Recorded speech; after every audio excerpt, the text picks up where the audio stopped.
Mga kababayan, kamusta po? Si Kamanong po inyong lingkod ay nagbabalik po muli. At tayo po ay magsama-sama magkomentuhan dito po sa Tambayang Makabayan. Mag-umpisa na po tayo. Ito po mga kababayan, ayon po sa kanila mismo, nilinaw na nila na hindi talaga naaresto si Saldico, mga kababayan. Kaya po lumalabas na lahat po ng sinabi ni Harry Roque, ni Atty. Roque at ni Maharlika ay 100% tama. Hindi po fake news. Ang fake news pong lumalabas ay sila pala.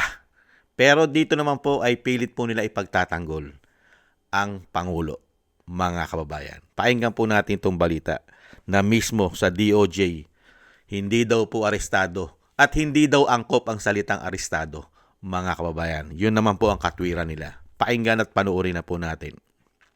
Nilinaw ng Department of Justice na hindi angkop ang salitang inaresto sa pagkakahuli kay Saldico sa Czech Republic.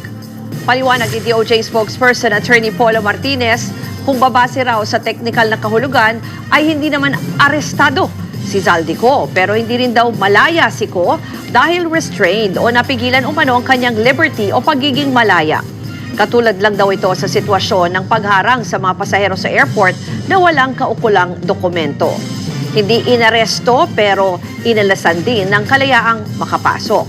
Official law enforcement action at intervention ang sinasabing nangyari kay Ko.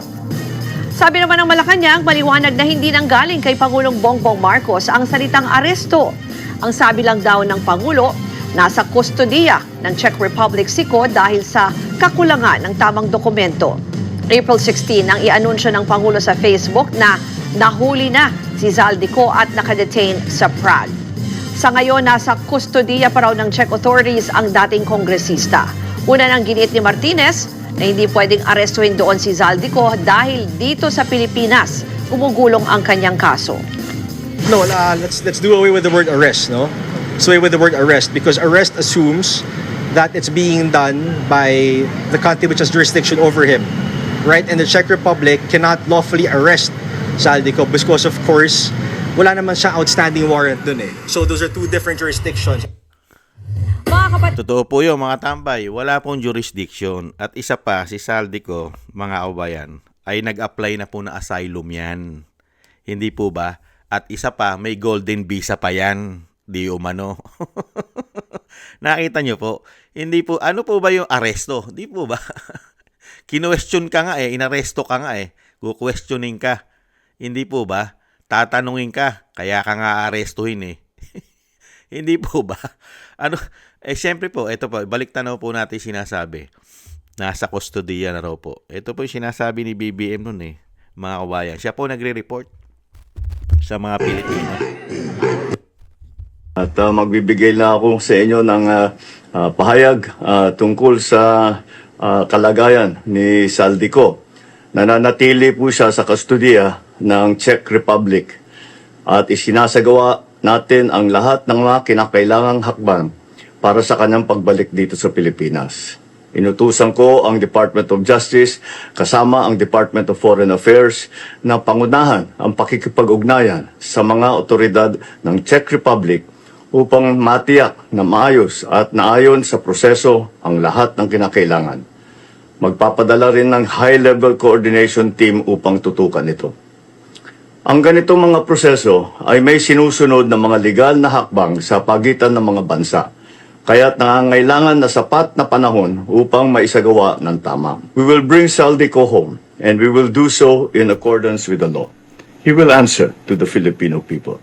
At magbibigay na ako sa inyo ng pahayag tungkol sa kalagayan ni Saldico. Nananatili po siya sa kustodiya ng Czech Republic. Nakita nyo po, nananatili sa kustodiya. Di po ba inaresto? Nananatili sa kustodiya. Hindi naman pala nananatili. Kinwestiyon lang. Hindi po nanatili sa kustodiya. Doon po sa Czech Republic. Hindi po siya nanatili. Hindi po siya na-detain. Kasi pag sinabi po na nananatili, ibig sabihin, nagtagal ka ron. Naka-stay ka ron. Nagtatagal ka ron kasi nananatili ka ron. Hindi po ba? Hindi po ba fake news? Hindi naman po sinabi, kinwestiyon lang eh. Kinwestiyon lang ang kanyang dokumento dahil hindi sapat ang kanyang dokumento kaya hindi siya makakapasok sa Czech Republic. Na-question siya ng custom, ng immigration, excuse me. Na-question siya ng immigration sa airport. Hindi po ba? Di po ba nangyayari sa atin yun? Pag hindi po kumpleto ang dokumento natin, hindi po tayo nakakapasok sa isang bansa. Kinu-question tayo. Kaya nga nangyayari sa iba, airport to airport lang eh. Nangyayari po yan, airport to airport.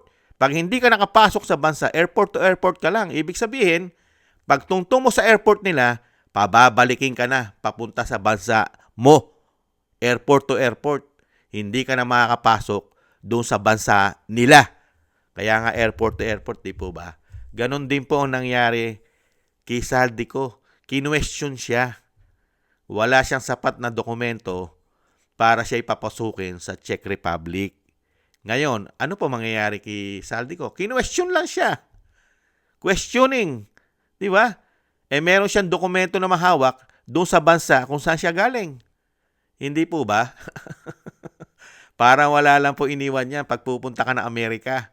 Pag hindi kumpleto visa mo, walang visa. Hindi ba? Hindi ka papapasukin ng Amerika dahil hindi ayos ang visa mo. Questionable. Hindi ba? Ganon din sa Czech. Ngayon, ito naman pong pinagtatanggol ni Claire Castro na tagapagsinungaling di umano ng Malacanang dahil ilang araw po nilang ibinalita yan. Hindi ba? Putok na putok po yan sa malalaking mainstream media. Magpapadala pa nga ang Pangulo doon. Ipadadala niya lahat ang legal. Pati ang DOJ. Padadala niya ron ang DOJ sa Czech Republic para makipagtulungan na doon sa Czech Republic. Makipagtulungan na ron para mapauwi na si Saldico. Yung pala, wala pala silang jurisdiction doon. Nakita nyo po kasinungalingan. Walang jurisdiction doon ang Pilipinas. At yung kaso ni Saldico nasa Pilipinas. Nakita nyo po ang katarantaduhan. Tapos ngayon, pagka sa kanila manggagaling ang kasinungalingan di umano, mga kababayan, nakita nyo po? Parang ang lumalabas pa ngayon, ang taong bayan na binigyan ng report, ang fake news. Kailanman, pagka hindi sila pwedeng maging fake news. Kahit mismo yung Pangulo pala, hindi po pwedeng maging fake news pagka yung tagapagsinungaling ng Malacanang ang magsasalita. Unbelievable! Nakita nyo po? Ano po ba ang termino? Ulitin po natin ang termino. Mananatili, nananatili, mananatili, nananatili sa kustodiya doon po sa Czech Republic. Di po ba nananatili? At inaayos na ang proseso. Unbelievable.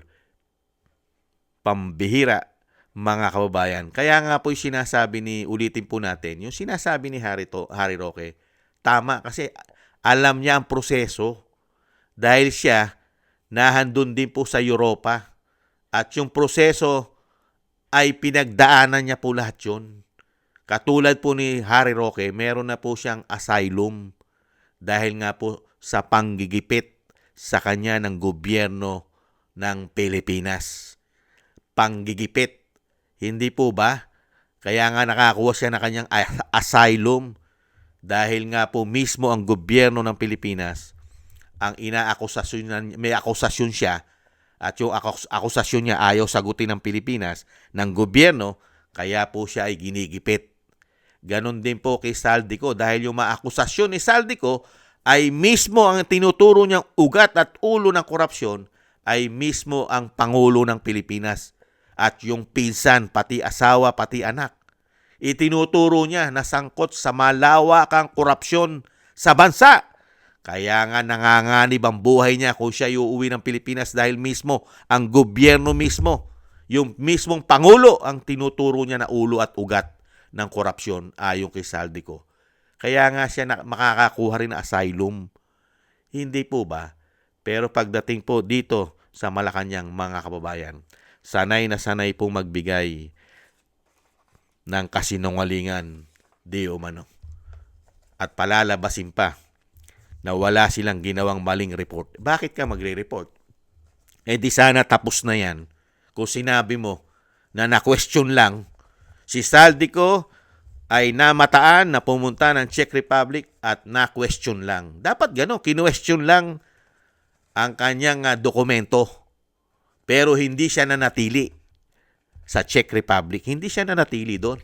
Hindi po ba? Katarantaduhan, ginagawa pong tangat bobo ang mga Pilipino.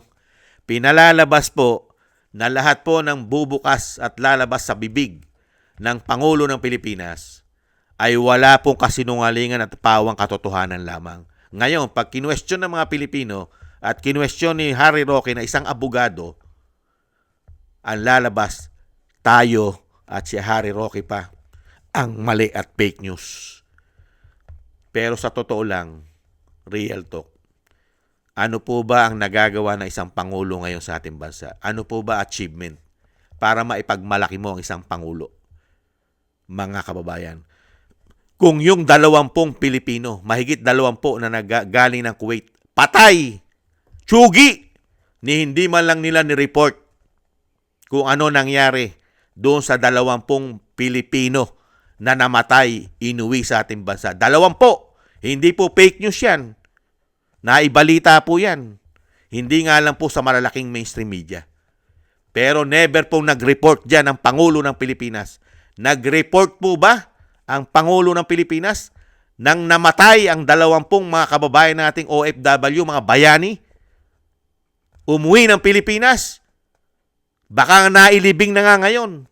Walang report ang Malacanang, lalo-lalo ang tagapagsinungaling di umano ng Malacanang. Walang report.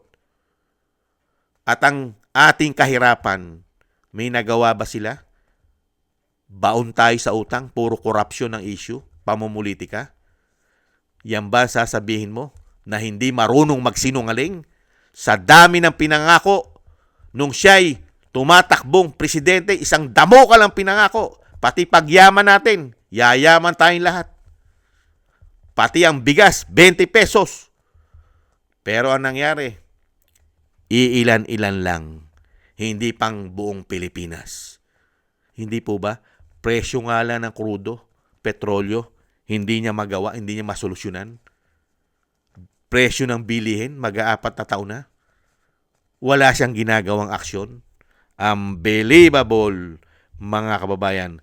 Yan po mga kababayan, ang napakahusay po ng Pangulo ng Bansa at pilit po na ipinagtatanggol na po ngayon ng gobyerno, lalong-lalo po ng tagapagsinungaling ng Malacanang di umano at ng DOJ.